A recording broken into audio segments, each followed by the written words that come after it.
Welcome to the cooler report. I'm going to introduce our newest products on my right hand. This is boilers, and let me give the measurements first. For the unit, it's about like a 14 inches wide.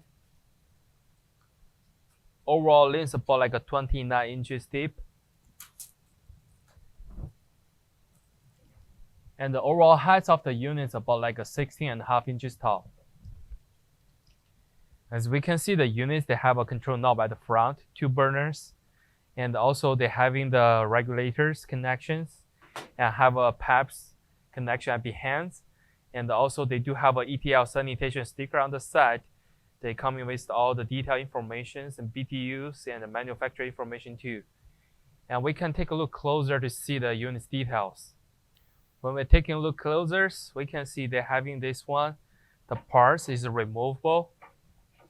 You can take it out. For further to clean inside, they have 2 burners at the bottoms, and you can see the drain lanes. They can making the dirt oil go to this drain, and also have a tray at the bottoms for you to clean, feature to use it. For this grill parts, it's about like a 21 inches in the length, and about like 10.5 inches wide. Thank you for watching these videos. This is all detailed information about the products. If you have more questions, feel free to contact with us.